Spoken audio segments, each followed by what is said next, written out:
আসসালামু আলাইকুম। আমি দীর্ঘ ১৪ থেকে ১৫ দিন ধরে অসুস্থতা ছিলাম। যে অসুস্থ অবস্থায় কিন্তু আমি সরকারি হাসপাতালে ভর্তি নিই।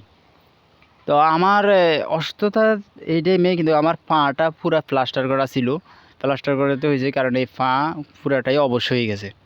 তো আমি সরকারি হাসপাতালগুলার কথা বলছিলাম যে সরকারি হাসপাতালে ডাক্তারদেরকে কি মানে সরকার কি বেতন দেয় না? তাদের ন্যায্য বেতনটা দেয় না? আমরা সেটা নিয়ে একটু আলোচনা করি।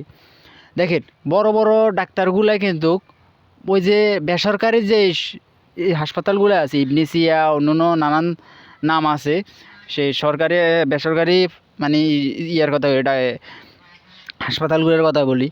তো সে হাসপাতালগুলোর কিন্তু তারা বেশিরভাগই চিকিৎসা দিছে। অথচ দেখেন আমি দীর্ঘ ১৫ দিন ছিলাম। ১৫ দিনের ভিতরে বড় ডাক্তাররা মাত্র আসছো কয়দিন?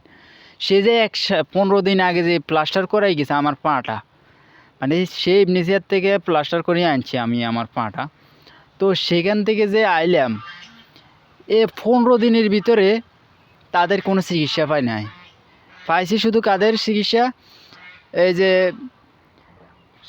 মানে নার্স স্যার যারা আছে তাদের এই ধরেন এই চিকিৎসাটা পাইছি। কিন্তু বর্তমানে আমাদের বেসরকারিতে বেশিরভাগই চিকিৎসা প্রদান করা হয়। কিন্তু সরকারি হাসপাতালগুলোতে কোনো তেমন চিকিৎসাই নেই। কেন বলছি? কারণ আমি নিজে সেখানে গেছি, প্রমাণ পাইছি আমি। একটা জিনিস ভাবেন না আপনারা, তো সরকারি হাসপাতালগুলো কী দোষ করছে? ডাক্তাররা কিন্তু চলে যাইতেছে বেসরকারি হাসপাতালগুলোতে, তাদের কি সেখানে ভালো ভালো ভিজিট দেয়? আর আরেকটা কথা শুনেন, বেসরকারি হাসপাতালে গেলাম, সেখানে যাওয়ার পরে তো আমাকে কি করতে হলো, একটা এক্স রে দিছে, এক্স রে করলাম, কোমর এক্স রে করলাম, তারপরে যাই ধরেন এই পায়ের গিরার যে গিরা আছে এই যে আপনার এই পায়ের গিরা এটা মানে পানি জমে গেছে আমার। তো ডাক্তাররা এক্স রে টেক্সরে সব ঠিকঠাক করে করলো, যে চাইলো যে এটা ভাঙে নাই, কোনো কিছু হয় নাই। তো এটার হয় নাই, তারপরে যাই ডাক্তারে এটারে বললো যে সিরিজ দিয়ে পায়ের পানিটা বাইর করছে আমার। পায়ের পানিটা বাইর করার পর তো এখানে কিন্তু আবার প্লাস্টার করলো পুরাটাই। এই যে সেখানে প্লাস্টার করাইলো, অথচ সরকারি হাসপাতালে আমাদেরকে চিকিৎসা ধরেন এই একটা প্লাস্টার টাস্টার করলে সর্বোচ্চ বেশি টাকা দেওয়া লাগে না। আর অথচ আমি যে ইবনেসিয়াতে এই সামান্যতম এইটার এই প্লাস্টার করতে আর ইয়াতে করতে প্রায় ৪,০০০ টাকার উপরে লইয়ে গেছে। তো ওখানে কিন্তু আবার বড় ডাক্তারগুলোই বসে। তা আমি ওদেরকে বলতে চাই, আপনারা তো ডাক্তার না, আপনারা একদম খুনি।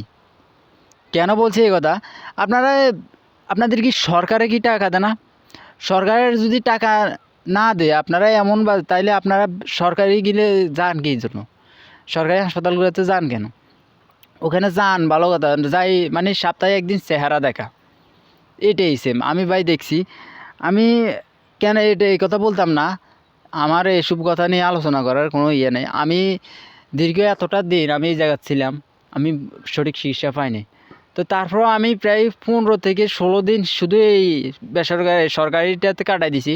তো যাক, এখান থেকে কিন্তু আসার পরে আজ আল্লাহর রহমতে একটু সুস্থতার ভিতরে আছি। তো এই কারণে ভিডিওটি বানানো হয়েছে। আপনারা একটু বেসরকারি বেসরকারির সাথে সরকারিগুলোর দিকে একটু বেশি তাকান। সরকারি হাসপাতাল যেগুলো আছে সজবরে এখান দিয়ে একটা আছে আমাদের নোয়াখালীর ভিতরে, অনেকগুলা সরকারি হাসপাতাল রয়েছে। তো এগুলোর দিকে তাকান, দেখবেন বড় বড় ডাক্তাররা আমাদেরকে ভালো চিকিৎসা দেয় কিনা। সজবরে এখানে গেলাম, সেখানে ঘুরে আমাকে একটা সিরিজ কিনতে ৫০ টাকা করে দেওয়া লাগছে। সিরিজ কি ধরনের, সরি এতটুকু একটি বোতল আর কি, মেডিসিন বোতল আর সিরিজ সহ ৫০ টাকা করে দেওয়া লাগছে। তাহলে এটা সরকারি হলে কি? এটা সরকারি? সরকারি হাসপাতালগুলোর ভিতরে যদি এগিয়ে চলে, চুরিদারি চলে, তাহলে এটা কি সরকারি? ভাই আমার থেকে এটা খুবই মানে খারাপ লাগছে, তাই আমি ভিডিওটা বানাইলাম।